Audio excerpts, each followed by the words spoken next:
Наборы, созданные в сотрудничестве с Bricklink, уникальные и редкие.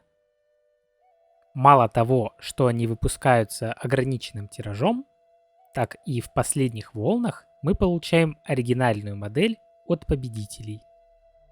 Возможно, именно поэтому горная крепость вышла настолько целостной. Все элементы модели идеально работают в связке друг с другом. Да и сам набор не настолько огромный, всего 4000 деталей. Так что автор определенно не перемудрил. Давайте же подробнее взглянем на этот прекрасный образец творчества такого же, как мы, фаната замков и лего. Позвольте напомнить про подписку и колокольчик, благодаря которым вы не пропустите уведомлений о новых роликах. Ведь аж 90% смотрят меня без подписки.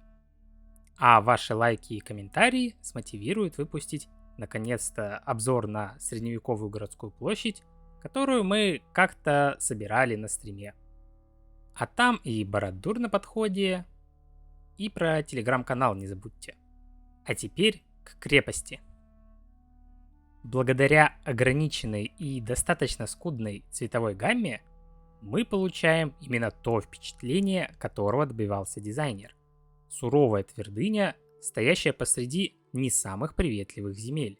Единственные выделяющиеся элементы — это несколько флагов, украшения на основных воротах и пара деревянных конструкций. Лишь подчеркивают общую мрачность происходящего. Хотя набор ничуть не темный. В основном белый снег и светло-серые камни. При всей однообразности видна каждая мелочь.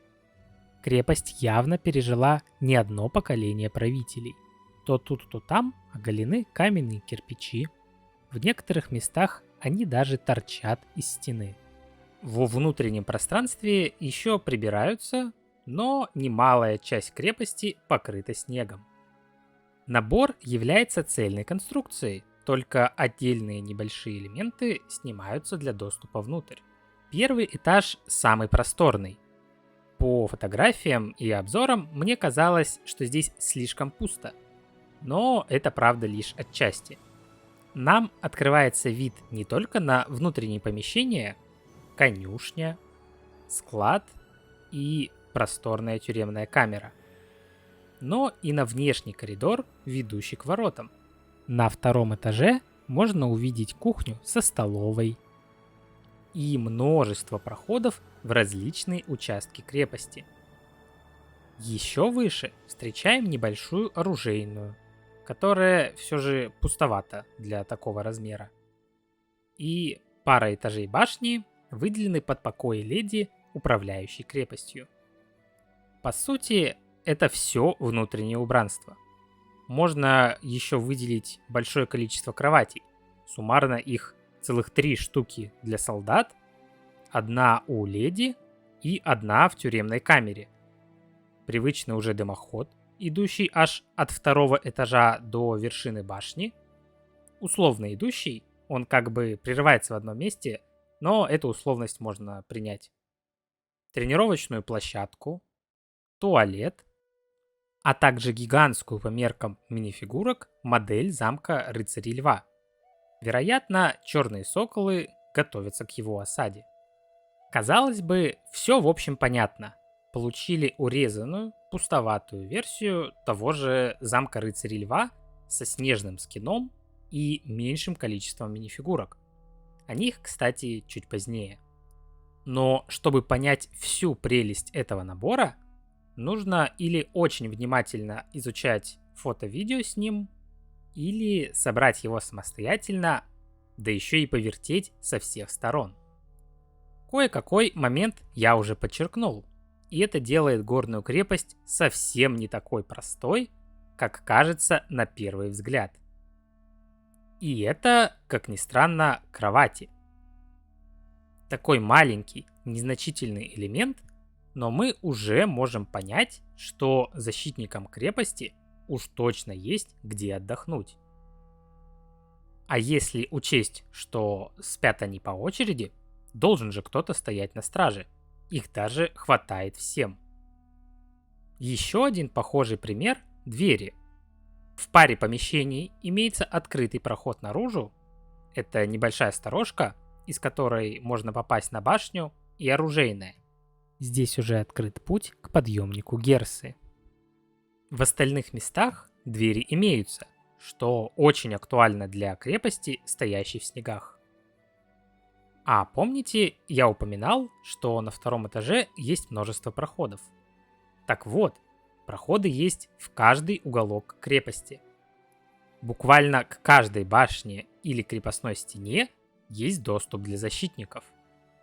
Кстати, о защите. Выстроена крепость по всем канонам. Донжон явно выделяется, а стены окружают его со всех сторон.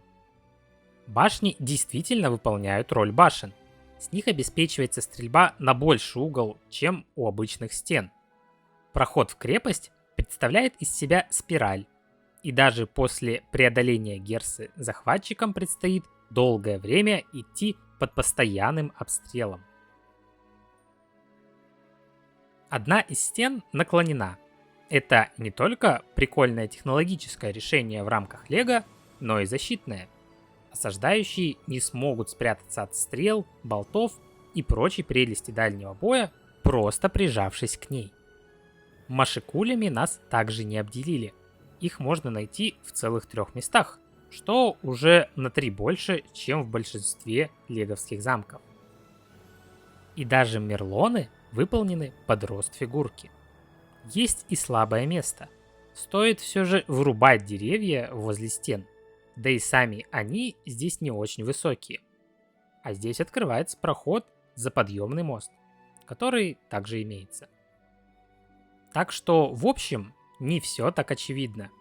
Урезанная пустоватая версия замка Рыцарей Льва со снежным скином оказалась очень крепким и продуманным орешком. Хоть и все еще пустоватым. По минифигуркам не густо, их всего 9. Из них 6 воинов Черного Сокола, пленный король Рыцарей Льва, что объясняет его отсутствие в замке, и ребенок со служанкой. Несмотря на то, что новых принтов или молдов мы не получили, состав вышел разнообразным. У каждой фигурки есть какая-то своя изюминка. Помимо людей мы получаем лошадь, жаль, что на такую просторную конюшню всего лишь одну, 3 птички, сову и крысу. Теперь хочется сравнить 2 гигантов последних лет, поставив их рядом. Определенно, дизайнер горной крепости немного вдохновился замком Рыцарей Льва, но сделал его продуманней и ушел в другую сторону.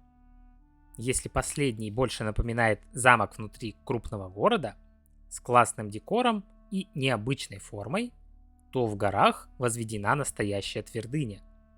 Чуть меньше по размеру, но более защищенная и самостоятельная, а также лишенная достаточно глупых недостатков.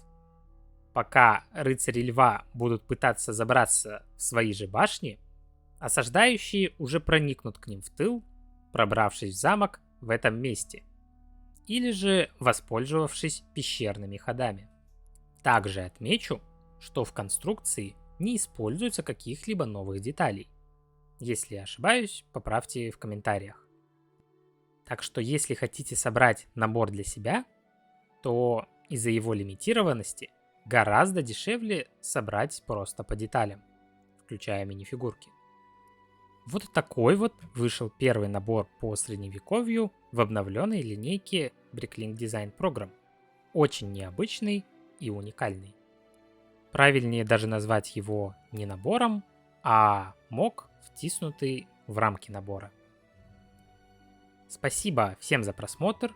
Не забывайте про подписки, лайки и комментарии. Это очень поможет развитию канала. Пока и удачи!